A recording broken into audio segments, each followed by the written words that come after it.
We are in the midst of our Discovering the Gospel of Luke series.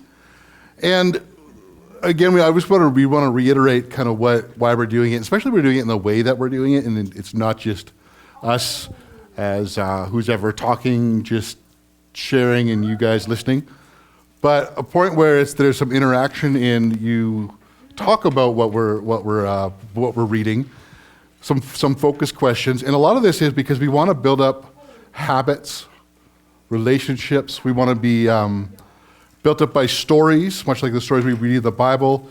And these are the things that truly shape us. And if we're not, we're going to be shaped no matter what, whether we're intentional or not. So we want to, as followers of Jesus, make sure we are intentionally being shaped by Jesus and by each other, because we might read certain things and we might just see something that someone else doesn't. And it can be really helpful in our whole shaping of becoming more like Jesus. So that's why we'll have the questions there. We can kind of contribute to there. We're going to read a portion of Scripture, or listen to it in this case. We're going to take a moment to retell it. So we're going to kind of do it like we did last time. We'll kind of take some turns with the tables, because there's two kind of stories going on in what we'll do this morning. So we're listening with the idea of what has jumped out at you, but also just remembering kind of some of the beats of what we're looking at so that we can retell the story kind of in our own words. Then we're just going to process through a few things, and then we're going to take some time with the questions that are on the table. So today we are going to be in Luke 9. If you want to open up your Bible app or whatever you're using, we're going to be in Luke 9. And just so that we're aware, this kind of is a basic outline when it comes to Luke. We've got the introduction, we've got John the Baptist and the origin of Jesus. Then right now where we are, we're at the end of this Jesus and his mission, and specifically in Galilee. Now what's important is chapter 9 is kind of the transition. Chapter 9 kind of brings us to the end of the Galilee and into now this road to Jerusalem. And there are some things that happen in this chapter that are really important in this transition. And we're going to kind of just take a little time with that. But before we lead up, because we're kind of in the middle of Luke 9, what we're going to kind of focus on today. So just what happens before. First, we're going to have this very important part of the sending out of the 12 disciples. Chapter 10 is going to send out significantly more, but right now he's sending out 12. And in that he gives them some instruction. Hospitality plays a key role in what they're supposed to do. And again, noting that this is an important transition because the disciples are moving from spectator students to participator students. And this is an important transition. No longer is just sort of them following Jesus and seeing what he's doing. Now Jesus is saying, hey, there's a part that you're going to have to play. Then, from that, we move into the short little bit about Herod. Herod is hearing the news of Jesus. He's making some headlines. Now remember, Galilee is a little bit of distance away from Jerusalem, about probably 3-ish days of travel by foot. So that's a good distance, but news is spreading from the small little towns sprinkled out on the countryside, getting to Herod, who's in Jerusalem. And he's puzzled by it. And the reason he's puzzled by it, because one, they said, some people are saying it's John the Baptist raised from the dead. And this is actually all we hear about as far as John the Baptist and Herod are concerned about in Luke. Because Matthew, we learn about that Herod has beheaded Luke as a result of an affair. And John the Baptist has sort of called him out on this. This is actually all we hear about this whole thing, and just basically, when it's just the idea, some people, he's hearing that John the Baptist raised from the dead. I think this is who this Jesus is. He's like, well, I killed him, so I don't know how that's possible. He's hearing also that it could be Elijah, another prophet risen from the dead. And then it says this interesting thing. He kept trying to see him. It says Herod kept trying to see him. Now, I think it's really interesting that we have that moment of he kept trying to see him, but seemingly we're not going to know that he ever saw him until right before the crucifixion. I don't know, I found that part a little bit like weird to think he kept trying to see him. What was keeping him? Because last I checked, if we're reading through the stories here, it didn't seem hard to find him, because the next story is over 5,000 people seem to know where Jesus is going. And I don't know about you, if you have 5,000 men, not counting, again, the women in there, and the children there, I feel like that's a crowd that's going to be hard to miss. And that's what leads us to the next story.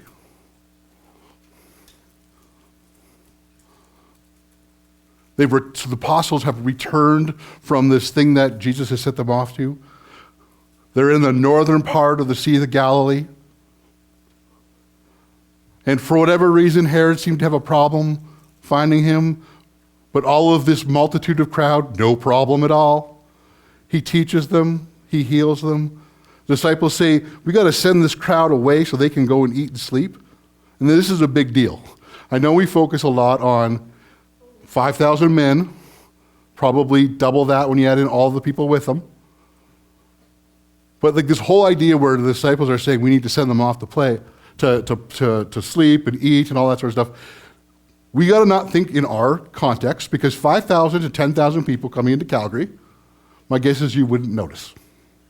However, where they are, probably most of those towns are a couple hundred at best. 10,000 people is going to be a huge problem on the infrastructure.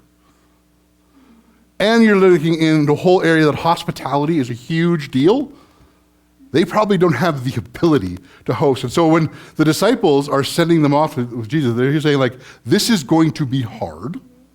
They're going to have to travel a long way just to possibly accommodate all of these people. Because again, these weren't big, huge metropolises. These were small towns, few hundred. The biggest one was maybe around 1,000 or so. So you've got this multitude. This is a big issue on the infrastructure. Because I'm guessing there are those, as much as those towns are very open to hospitality, they're probably not expecting this amount of people. So then you have Jesus say, no, you feed them. And this is where we have there's bread and there's fish. Jesus blesses it. And it feeds that multiple, and there's 12 baskets of leftover. And it becomes a bit of a message about who is God, as well as what his kingdom's about. And this starts off this idea of who is this guy? And that's an important message in this transition chapter, is about who is this Jesus. So, if you want to go to chapter 9, we're going to start with verse 18 and go to verse 36. We're going to listen to it. We're listening to it in the NLT. You can read along if that's how you like to do it. You can just listen. And again, please note, we are going to take a moment to retell this together. We'll break it down into about 2 sections. Listen for those sections. And again, when we're retelling, we're not looking for the details. We're looking for the forest, not the moss on the trees. And so we're going to listen to that, and let's just hear it, see what stands out to you, as we go through Luke 9, 18 to 36. One day, Jesus left the crowds to pray alone. Only his disciples were with him, and he asked them, "Who do people say I am?" "Well," they replied, "some say John the Baptist, some say Elijah, and others say you are one of the other ancient prophets risen from the dead." Then he asked them, "But who do you say I am?" Peter replied, "You are the Messiah, sent from God." Jesus warned his disciples not to tell anyone who he was. The Son of Man must suffer many terrible things, he said. He will be rejected by the elders, the leading priests, and the teachers of religious law. He will be killed, but on the 3rd day, he will be raised from the dead. Then he said to the crowd, "If any of you wants to be my follower, you must give up your own way, take up your cross daily, and follow me. If you try to hang on to your life, you will lose it. But if you give up your life for my sake, you will save it. And what do you benefit if you gain the whole world, but are yourself lost or destroyed? If anyone is ashamed of me and my message, the Son of Man will be ashamed of that person when he returns in his glory and in the glory of the Father and the holy angels. I tell you the truth. Some standing here right now will not die before they see the kingdom of God. About 8 days later, Jesus took Peter, John, and James up on a mountain to pray. And as he was praying, the appearance of his face was transformed and his clothes became dazzling white. Suddenly, 2 men, Moses and Elijah, appeared and began talking with Jesus. They were glorious to see, and they were speaking about his exodus from this world, which was about to be fulfilled in Jerusalem. Peter and the others had fallen asleep. When they woke up, they saw Jesus' glory and the 2 men standing with him. As Moses and Elijah were starting to leave, Peter, not even knowing what he was saying, blurted out, "Master, it's wonderful for us to be here. Let's make 3 shelters as memorials, one for you, one for Moses, and one for Elijah." But even as he was saying this, a cloud overshadowed them, and terror gripped them as the cloud covered them. Then a voice from the cloud said, "This is my Son, my chosen one. Listen to him." When the voice finished, Jesus was there alone. They didn't tell anyone at that time what they had seen.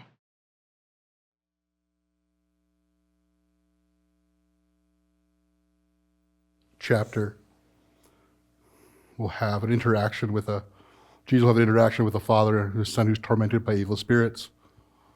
Apparently the disciples couldn't cast it out, which then Jesus does cast it out, but he says, "How long must I still be with you?" Jesus then will predict his death, and the disciples don't understand. And it says they're afraid to ask. Then they argue, who is the best? Which Jesus says, referring to a child, you need to be like this child. Be like the least. So these are some of the things that started happening there, and you have then Jesus sending out some people ahead as he heads off to Jerusalem. He's basically a few interactions where he talks about what it means to be a follower of Jesus and the cost of that.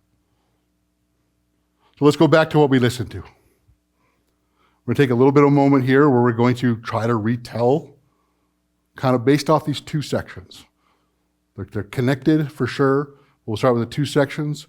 Let's try to, let's take the first section. Let's see if this table can kind of bring that whole section the best you can in a retelling. Okay, so Jesus asks 2 of his disciples, "Who do you think I am?" And they say that he's the Messiah. Peter says he's the Messiah. Right. And then, somebody help me out.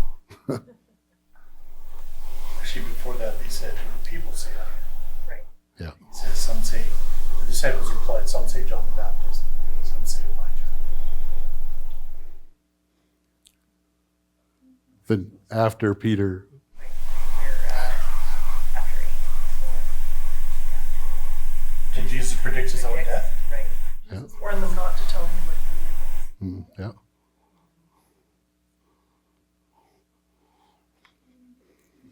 Well, there's another section. I would say this, even though this is probably a good thing to note here. There is often, I know in mine, there's a heading, and are naturally, now these headings are very helpful for memorization and all that, but sometimes they're kind of give us that natural block of like, oh, story's over, next story.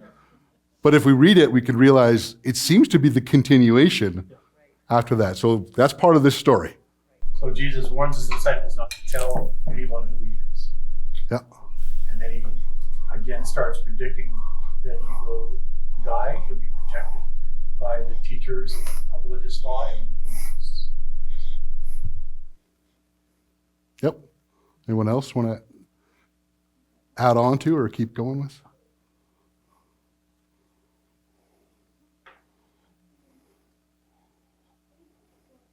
I think he reminds them how much they have to give up Yeah. to follow him, how great the cost is. Yeah. What basically being a follower entails. Oh, I think that's a really good bird's eye view of that. So remember, whenever we're not trying to necessarily get all the details, but giving an idea of what's going on there. Their sacrifice, not only to be the Messiah, but to be followers. All right, so then we got to the other part of the story, the second part of the story. And it says, I'll give you the start off. I believe it says 8 days later. This table. Jesus and some of his disciples go to pray, and Jesus is transformed, I think it said, into dazzling white, All right. and appears with Moses and Elijah. Cool. Anyone else want to add to it? Meanwhile, Yeah. those that were with Jesus had gone fast asleep. Sorry, say it again.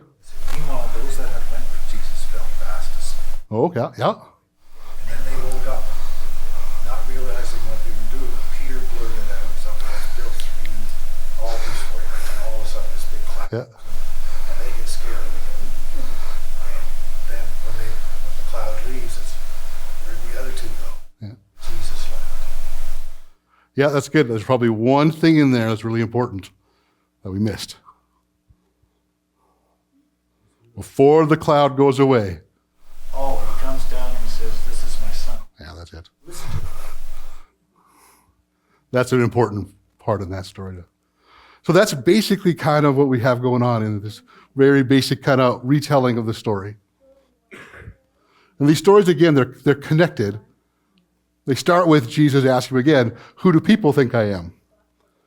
And apparently this is going to be a big rumor because if we noticed, a little before, there's exactly what Herod had heard too. It's John the Baptist, Elijah. Now Elijah kind of makes sense because Malachi in the Old Testament, minor prophet, he actually is recorded, Malachi 4:5, it says, look, I'm sending you the prophet before the great and dreadful day of the Lord arrives. So there's that sort of idea of like, okay, that makes sense. If there are people who have heard stories, I'm sure in synagogue and temple and all that, that's been a big deal. This prophet, okay, this thing has happened. There's some things going on. We see this guy, maybe it's that. Then there's John, which seems to be a little strange, but it tells us maybe a little bit of how popular and well-known John was. We get this idea that it was before Jesus. We don't know a lot about him, but the fact that everyone's talking, it could be John, says to me that John was pretty well known. Because people are saying it could be this guy, and basically how he was viewed. Because it was like, oh, John's raised from the dead. This is a big deal.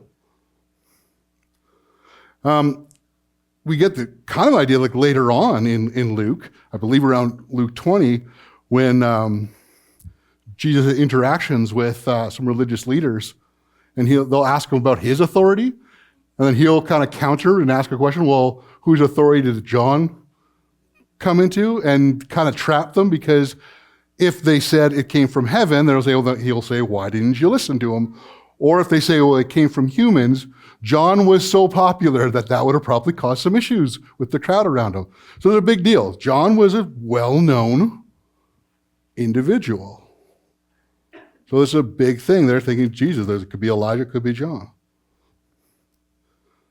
So when Jesus asked Peter what he thinks, Peter calls him Messiah. Luke would then add to Jesus' response, which basically what Messiah entails. And that's where he's going to be betrayed. He's going to be killed. He's going to be executed. Now, kind of where we're going, especially when we move to the Transfiguration, basically the idea is there's an important thing when Jesus says what's going on here, because this story, the whole idea of what Jesus is saying about Messiah would have been mind-blowing. Mind-blowing. I think we're so used to hearing the story, It's like, yeah, of course, exactly what a Messiah is. This would have been mind-blowing to everyone. Now, we've talked here a few times where basically there would have been one of the more prevailing ideas of Messiah is that he was a warrior king, royal of Davidic line. That wasn't even the only Messiah thoughts. Much like today, where we can have many interpretations, they would have had many interpretations. Again, one of the more prevailing ones was the idea of the warrior king. There was the more priestly one. There was actually those who would have been tended to the Dead Sea Scrolls, actually would have believed in two messiahs, one that would have been royal and one that would have been priestly. So there would have been just a warrior. There's some that would have been more of a liberator. There's all these different ideas. I'm going to tell you, none of them were as Jesus described Messiah. This would have been mind-blowing. There are many different understandings, many different thoughts. Some of them are a combination of thoughts, and they all do come from some understandable Old Testament prophecies. But this would have been mind-blowing.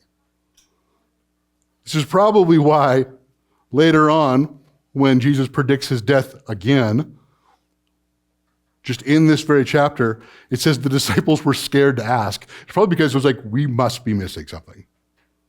This doesn't make sense to us. It doesn't fit any of their interpretations. And then Jesus goes on what it means to be a follower.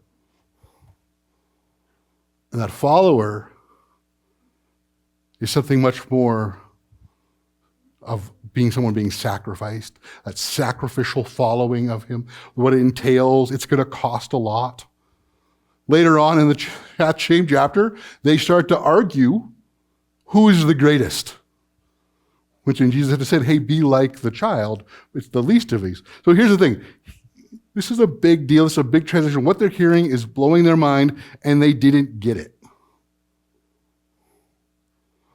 There's a lot that even for us. We might be able to say the same thing. As much as we might know, we got to be aware that we may still not get it. Because they didn't quite get it. And then we get to the Transfiguration. Diane Chen actually wrote is that kind of the big deal with that is saying that Luke is basically saying that Jesus is surpassing all earthly categories. Because now we've got this big moment. Then as Blair talked about how basically Peter sees it, doesn't really know what to do. He's like, hey, let's do these altars. Let's do something. Again, missing the whole kind of point of what's going on. It's a big deal. They're on the mountain. There's 3 disciples. They didn't even tell anyone at first, this big thing that happened. Peter would write about it in 2 Peter. But Luke writes that Jesus' face was transformed, that his clothes were turned dazzling white, that Moses and Elijah were suddenly there. That's even a note. Why were those 2 there? Maybe it's something to do with Moses was a lawgiver, but also very much a connection to covenant, because this covenant started with Moses. Then you have the prophet, Elijah. This would have been 2 very important aspects of their faith at that time. The culture of the law and the prophets. I mean, Jesus would talk about the greatest commandment. It's to love God and love your neighbors yourself. He says, the law and the prophets hang on these 2 things. And so now sitting there with Jesus is Moses and Elijah. They would have been very significant to the Jewish culture. And again, we have Peter didn't really know what to do, what he was saying. And he says, let's build an altar. Let's build these 3 tents. But in that moment, there's a change of trajectory. We have a similar thing when Jesus starts his mission, his baptism, and you have God's voice say, this is my son. And then again, you have the cloud come down and God's voice saying, "This is my son." And kind of initiating this next stage. And this sort of becomes the beginning of the end game. So I'm going to encourage us, we're going to look at those questions that are there. Let's, I want you two join this table over here, and Spencer can come and join us over this table here. We're going to go take some time just to go through these questions that sort of happen in the midst of the story, right in the middle of Luke, this transition story. Some significances through things. And when it's done, Mila will come up after and she will lead us into a time of communion.